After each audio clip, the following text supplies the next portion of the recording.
Journey with Don't Stop Believing right here on Radio Nova 106.7 FM. You guys are here with me, Danny Key, and as I promised before, we have two-time world team member JD, don't call me Arnold Schwarzenegger, Bergman, making his second appearance back by popular demand. JD, it's great to have you on.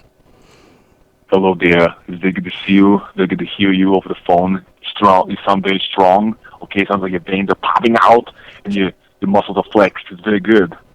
What's up, guys? I didn't expect that right out the bat. Well, I mean, you said the Arnold thing, so, I had to give me a little bit. How did you come up with that? I mean, God just blessed me with an ability to hear something, and then not only, when it's funny, in television and movies, I can listen and then very quickly impersonate or sound like and quote a lot of different people. Well, that is absolutely fantastic. Probably the best Arnold Schwarzenegger impression I've ever heard in years. But the reason we're bringing you back on is because a lot of people want to hear you. Congratulations on making the world team again. And how does it feel to be back healthy wrestling again? Oh, it feels great. I mean, it's an extreme blessing to be able to wrestle at the world level at any time, let alone to be at the world-class level after everything I've been through, after thinking that I was going to retire in 2012, after the Olympics, and just everything God's kind of done to lay a path for me and has blessed my efforts. And I've done a lot of work, so it feels great to be back to number one spot where I feel like I belong. Jake Herbert, an Olympian, says when you are at your best, when you're healthiest, no one can touch you. How do you feel about that? Because you pinned a two-time national champ, Chris Pendleton, in the finals at the World Team Trials. Definitely full respect to all my opponents, but I definitely agree with what Jake said, and I definitely think when I'm healthy and that means I'll be doing consistent training. That means I'll have cardio, and I definitely think that I'm the best in the world, and I just hope that I'll be able to prove that in September in Budapest, Hungary. So, a lot of people have been emailing you to ask you about this. What's up with this paleo diet that you've been talking about? I definitely mentioned paleo because I feel like that's a more popular way to refer to what I eat. But I don't know if it's strictly paleo. But basically, I tip my hat to Maximize Living Chiropractors and the advanced plan they do there. Basically, my diet consists of organic vegetables, organic berries, organic cage-free chicken, and other clean products of meat, grass-fed beef, nuts, good fats, good healthy fats, avocado, sometimes goat cheese in there, and olive oil, coconut oil, and I basically just I've taught my body to go back to how God made it, which is to burn fat. Unfortunately, most Americans burn sugar because of how much high fructose corn syrup and sugar is in most everything, including bread. So I'm a world-class athlete, and I can proudly say I don't normally eat bread, rice, or pasta. I get my energy from the right and the best fuel sources, good fats, and like kale and big nutrient-packed vegetables. Has that affected your training at all to make you feel better, perform better? Well, I can say this from literally who you're talking to right now. I'm like a foodie, a food connoisseur. I know a lot of wrestlers really love their food, obviously, because we have to make weight, things like that. But I'm on the upper echelon of that as far as just loving food and having an advanced palate, and actually really one day maybe wanting a food show on television to host some sort of a food show. But I'm literally making transition from pizza and ice cream and those type of foods, eating whatever I wanted, and having like a six-pack in college because I worked out so much, but not really being healthy. Now I've transitioned, and it's a continual life transition. It's not a diet I'm on.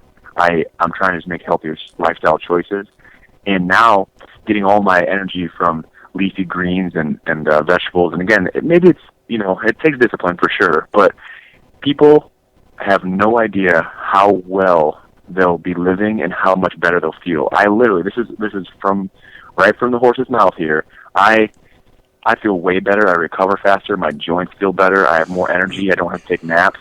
My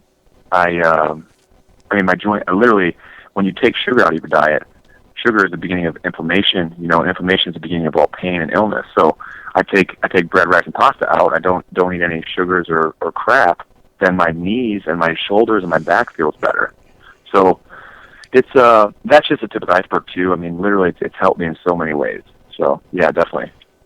All right. One of the big things that's been around any wrestling form is the new rules. You were conditioned to wrestle the old rules with the 3 periods, the ball draws, and now everything has been revamped.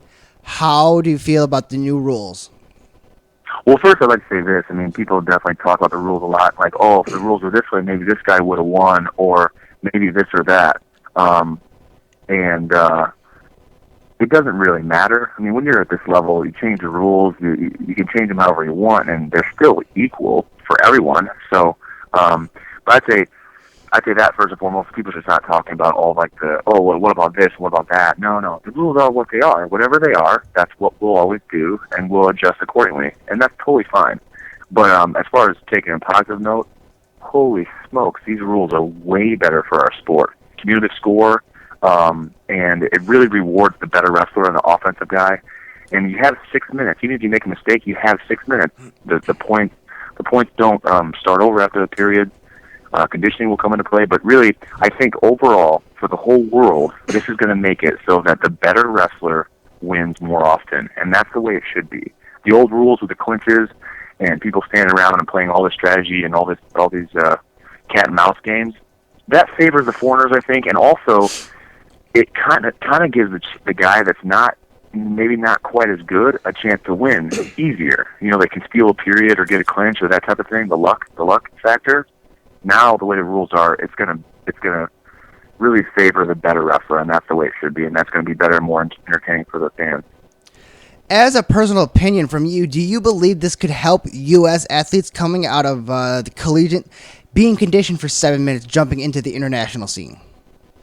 I do think as a country, I mean, you could say that. I guess you could argue that from the collegiate wrestling, it's another level of wrestling. You got NCAA champs getting tacked every round at the World Team Trials and the U.S. Open and things. But yes, I do think as far as the conditioning level, it's going to come into play. But it's still the same type of wrestling. But I think as a country, since we are, I think overall a little better conditioned than other countries.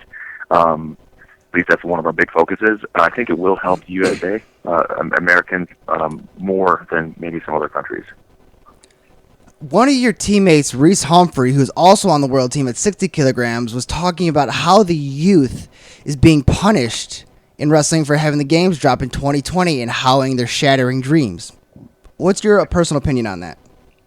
Well, I mean, I definitely want to remind people that they're not dropped as of right now. It's just a proposal, and we have made it to the final 3 sports, the final votes in September.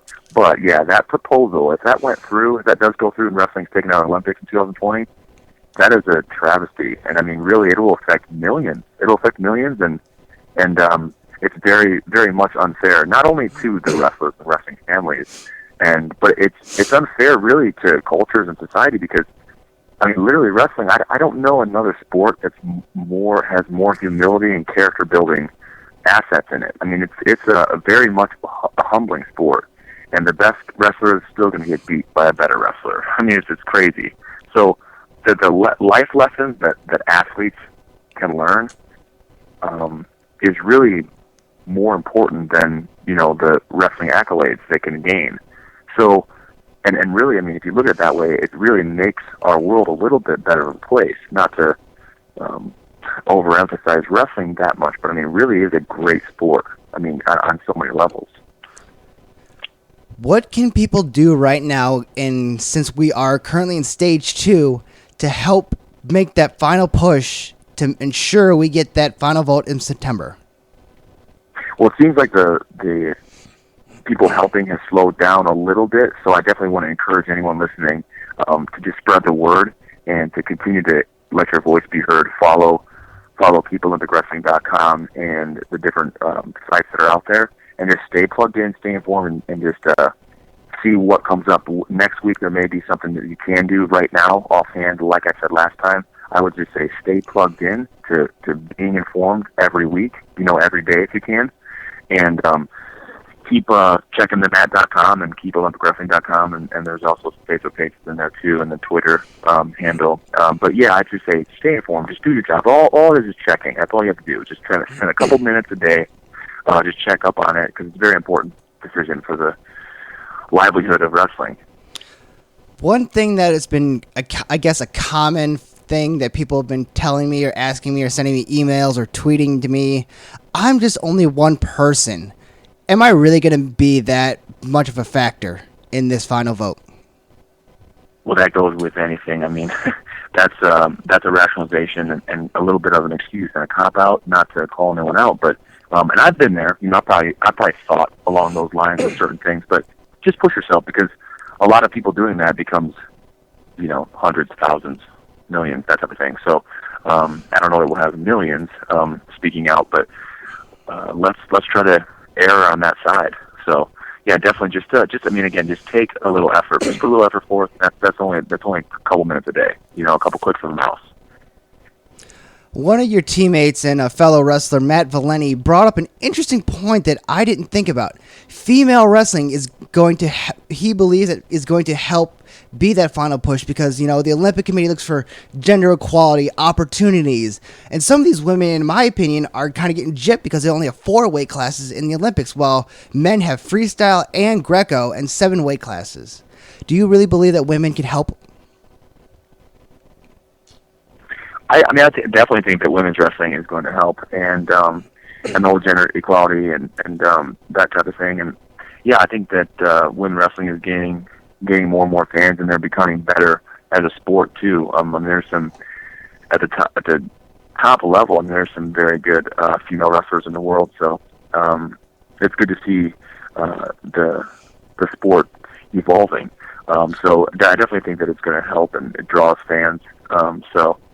Just another way to increase the popularity of wrestling, which again I think over the years has needed a lot of help, and I think this decision, if it does get overturned, will be the best thing to have ever happened to wrestling, because there was a big wake up call, and I hope that it doesn't. After September, I hope it doesn't slow down. I hope we keep progressing to make better changes and better leadership and more organization. We have an email coming in from Max. He wants to know who would win in a wrestling match, you or Arnold Schwarzenegger. Repeat that, please. We have an email coming in from Max, and he wants to know who would win in a wrestling match, you or Arnold Schwarzenegger. All respect to the former governor, I would destroy him. He's rather old, and I think he's withered a little bit. But again, I'm obviously a big fan of the man, at least his voice. So, but no, that obviously wouldn't be close. And just for anyone else listening either, sometimes I go and speak to children in the schools here and there, and they ask me if I could beat John Cena or Batista or any of those other WWE guys. I'd also like to say that I would also win any and all of those matches. So, just FYI. We have another email from a guy, Ed, or he likes to go by Edward. He was at one of your camps, and he wants to thank you personally for opening his eyes to wrestling, because he was one of those kids who, wasn't that great always, but you sparked something in him to be that much better of a person and an athlete, and he wants to say thank you for that. Well, if he's listening, then he's more than welcome. I'm very honored and blessed to be able to do that and have an influence on younger people and especially younger wrestling, and to be able to further this sport. It's really my honor to do that. So it's one of my favorite things to do, is to share truth with people. You are always very, very big about your faith. How has that helped you drive you as a man? It's literally my life. So it is just that. It's my life, and it does drive me every day. And my whole reason for living is to glorify God in everything I'm doing, and trying to figure out what that is. People may hear that and